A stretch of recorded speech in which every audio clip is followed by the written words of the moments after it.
Hi everyone, Sarah Picaro here with Rewrite Your Life, rapid transformational therapist helping people heal from toxic and unhealthy relationships with RTT and past trauma healing. I'm going to talk to you today about 8 games, 8 manipulation games, not the kind of fun games you like to play like Uno and Candyland, but 8 manipulation games that narcissists play with you. Oh, I still have my experience of these. So healing from within is so profound and changing your life. So the first manipulation game that a narcissist will play with you is to completely dehumanize you. They constantly put themselves up here and make you feel that you are down here. You are never going to be equal to them. In a healthy relationship, you are equal to your partner. You're 100% and they're 100%. I don't even like 50-50 because that implies that you're not whole and complete. So, in a relationship with a narcissist, they're always up here, you're down here. They will go to the greatest lengths to dehumanize you, that you know that they are always above you. They don't see any of your feelings as legitimate. They don't see your perceptions as worthy. They go into character insults. They undermine you. They're constantly trying to keep you off balance. You probably have a healthy, logical mind, and you kind of get the sense that they're up here and you're down here, and you're like, wait, something's not right. Like, I want to get up here so that we're on balance. We have a healthy relationship. It doesn't work like that with a narcissist. They are constantly trying to keep you scrambled so that you're constantly trying to prove yourself. They're up here and they're like, oh, rah? Well, prove yourself to me. And you have these feelings that you're unworthy and you're not enough, so you're constantly trying to prove yourself to them so that you can feel balanced. But they will not let you feel a sense of equal and balance in the relationship. So the first game they play is to dehumanize you. The second game that they will play with you is to blame shift. So again, in a healthy relationship, when there's an issue or something that needs to be addressed, you sit down and you talk about it. Whenever there's conflict and a difference with the narcissist, they will say, okay, who's at fault here? Oh, it's certainly not me. You're the one to blame. You're the one that's at fault. It's never going to be them. They're never going to say, you know what, you were right. Like, I need to work on this. They will go to great lengths and efforts to make you know that you are the cause of all the problems. It's not them. Don't think so. How dare you treat me this way? Are common responses that you might hear from them. I would never do anything like that to you. Look at you. Do you see yourself? That's what I used to hear from my ex all the time. Look at you. Do you see you? It's like, yeah, I see me trying to figure this out, and I see you, like, not making any logical sense. So they will slander you, they will use scapegoating, they will look for someone else to put the blame on, and guess what? That someone else that they're going to put the blame on is you. It is certainly not going to be them. They put everything on you. So that second game that they play with you is the blame shifting. The third one is this word salad. I mean, I love salads. Who doesn't? They're healthy. So you're taking the salad with words, and think about tossing a salad. You're throwing it all up and then it lands and you're like, oh my gosh. This word salad that they play constantly creates confusion in your mind. It goes into the next one we're going to talk about in just a moment, number 4. But this word salad is used where they use their words and language to discredit you, so that they don't have to deal with these issues straight up. You say, hey, there's something going on, we need to talk about this. You call them out on not talking about it or not taking responsibility for what needs to be done or what they said they would do, and then they start arguing about non-essential details. Well, why don't we talk about you then? Let's look at your deficiencies. So you're telling me this, but I remember 3 years ago when you blah blah blah blah blah. It's like, what? We weren't talking about that. We're talking about this issue today, not what happened 3 years ago.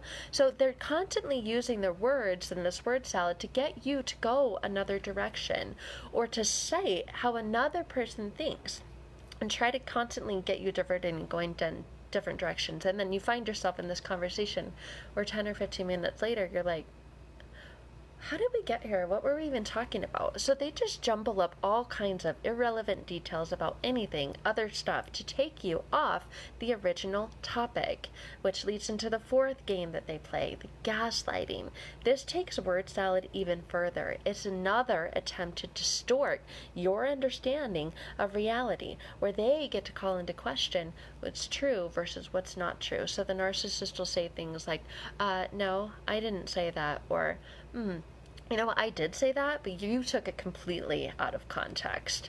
And they might say, well, you told me this, and what I was actually responding to is that. Or they'll tell you like half truths. They'll kind of sprinkle in a truth, but it's like half truth. Oh, well, here's what actually happened. They're not going to tell you the whole truth. What they're doing is they're constantly maintaining confusion with you. And they'll say, you know what? No one loves, respects, or honors you the way that I do. And meanwhile, they're over there just saying things to completely criticize you to other people. We'll get into that in a minute. That's like these flying monkeys that they have, the narcissist harem. They want to be the ones to cause and to question your reality about something. So we're walking around with this feeling like, I don't even know what way is up anymore. We're just completely confused about everything. And that goes into the fifth one, this projection, where this all comes from. So think about like projection like a movie theater. I don't know how they work nowadays, but old school movie theater. You have the reel, and then what's projected is onto the screen. Well, where that comes from is how they feel about themselves. So you get to see this projection of what's actually going on inside of them. So, for example, this happened a lot in my past relationships.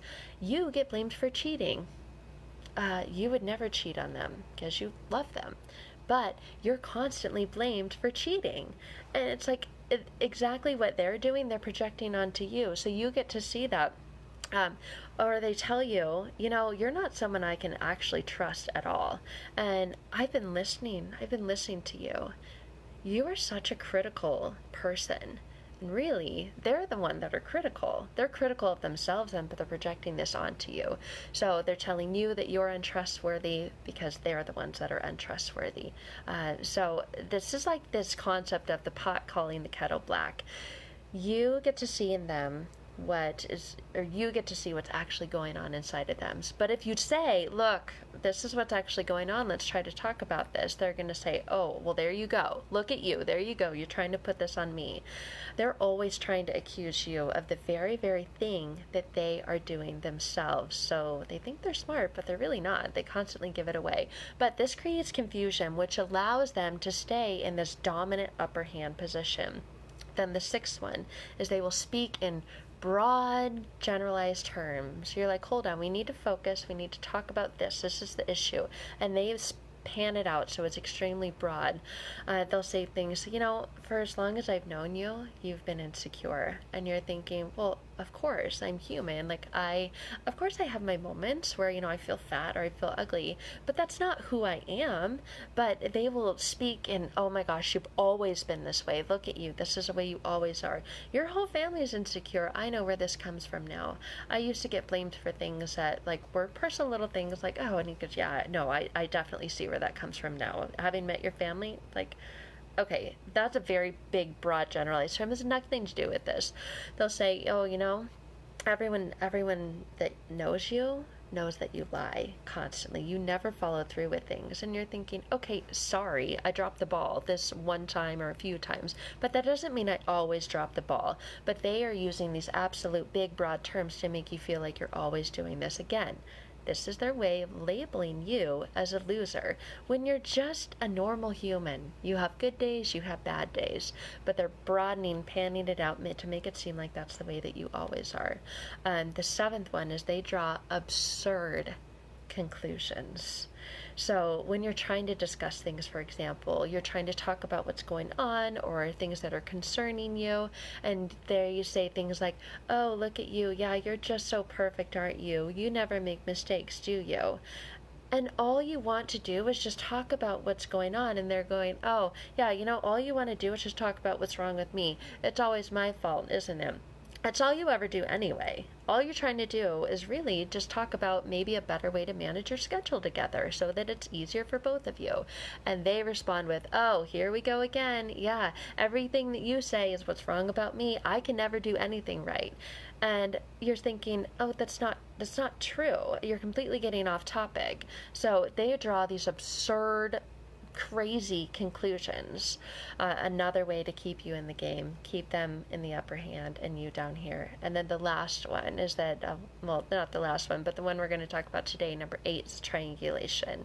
That the triangle, here's you, here's them, and here's this other person that they get involved. And they play this other person against you. It can be a family member, it can be a boss, it can be a child. So suppose that there's a group and they'll say, oh, I was talking to Becca the other day, and she was saying all these some pretty mean, nasty things about you. I don't know what's going on or why they're saying that. I don't think that, but that's what they were saying. And then you go to Becca and you say, hey, Joe Schmo said that you were saying this about me, and why would you do that? And then the narcissist pulls back and just watches the cat fight take place because they love this. They love to triangulate you. They love to play you off someone else and make you look like a fool. And the unfortunate thing is they do this. They don't care who they're doing it to. They don't care if it's their own kids. They don't care if it's a boss. They don't care if it's family. They don't care at all. They will triangulate you, and it's a really nasty game that they like to play. So narcissists are master manipulators, and they love when you get on the court, when you enter into that arena with them. That is what they live and breathe for, is for you to enter in and play this game where you're arguing with them, or you try to explain yourself and try to define what's right and what's wrong and come to this compromise. They live for this game. They will play this game all day long. Their entire lives. It's what they do. It's what they love. They just constantly keep you in turmoil, and you feel so unsettled inside of you. So don't enter into the arena. The 2 best techniques are no contact. If you can't, then gray rock. I know no contact is hard if you have kids, or if the narcissist is someone in your family.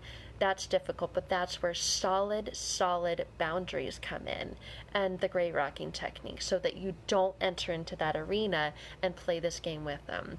So unfortunately, this has been my experience with relationships over the last 15 years. So I work with women now, men too, but mostly women, to help heal from within. If you've been in a toxic and unhealthy relationship, or you've been in a relationship with someone who plays these manipulative games with you and you're looking for a way to heal, please reach out. You can click on the banner and schedule a strategy call.